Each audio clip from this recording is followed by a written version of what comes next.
Volatile private markets are forcing asset managers to move fast, making AI and real-time data essential tools for survival and growth. As the pressure mounts, how are firms adapting to these strategies in order to stay ahead? Well, joining me today is Dmitri Sedov from Allvue Systems. It's good to see you. How are current market conditions impacting asset managers' need for timely private market data?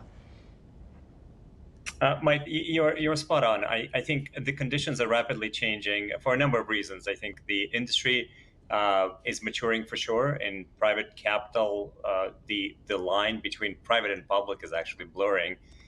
So we're seeing quite a maturation of the industry. Number one.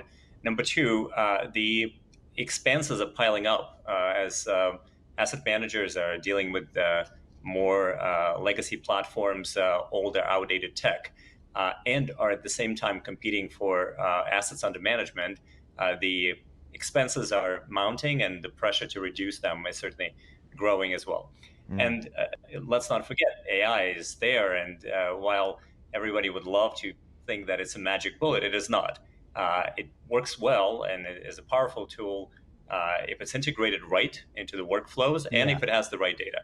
Yeah, I agree with you there. So what role is AI playing when it comes to helping firms navigate these complex data-driven environments?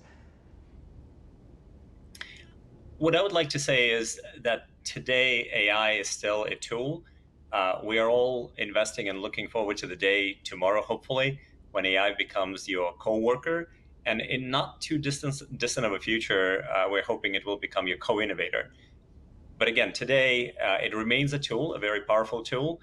And with the growth of generative AI, I think there are more opportunities that are opening up across multiple industries, but certainly in asset management as well. Automation, data ops, improvement in productivity, all of these are certainly very realistic expectations. They're being realized slowly, and the costs are still, they haven't come down yet, but we're hoping that that's going to happen. How are leading firms, though, adapting to turn data and AI into this competitive advantage? You did highlight that it is not the magic bullet, but it is a major assistance and a leg up. Yeah, absolutely. I think data is, as they say, the fuel for AI. And while larger LLMs, like OpenAI and Claude and a few others are fed information from the World Wide Web and are trained on a lot of data, all that data is publicly available, not necessarily specialized. So I think the competitive advantage comes with differentiated, specialized data sets and specialized workflows that are essentially on top of the traditional models and LLM models as well. I'm sure you have heard the term agentic AI. Yes. Agentic AI is essentially a layer of subject matter expertise and a set of tools that make a particular use case or a particular use of AI more relevant to specific industry. And I think in our industry, in private capital, the focus right now is to develop agents that are really fit for purpose, that really understand the context, understand the data, are fed by the right data, and also have the guardrails, protections for data that is proprietary to asset managers and cannot really leave the premises.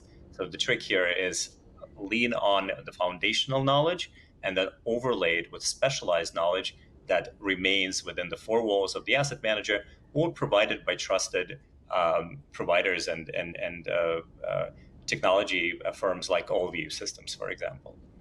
Okay, so what's the current rate of adoption when it comes to AI agents and everything you've been talking about there when it comes to finance, and what are the broader implications for the industry, do you think?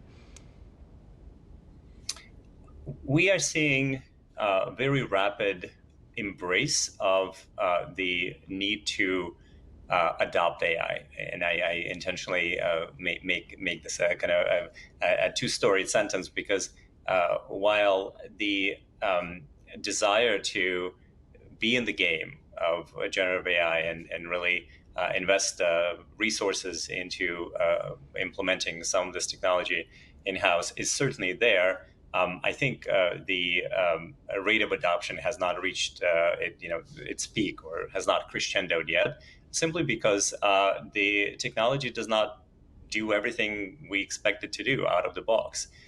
It's still early stage. It's still early days, very early in the cycle. And I think there's still quite a lot of questions that are being asked, particularly in finance, where you cannot be maybe 30, 40% right. You cannot even be 80, 90% right. You have to be 99 to 100% right when it comes to financial investment decisions, when it comes to compliance, when it comes to risk management. And a generative AI is not there yet, not at that level of accuracy. Will it be?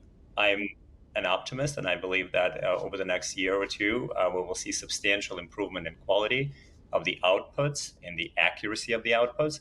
But today it hasn't happened, and I think that in many ways is hampering the more faster adoption of the technology.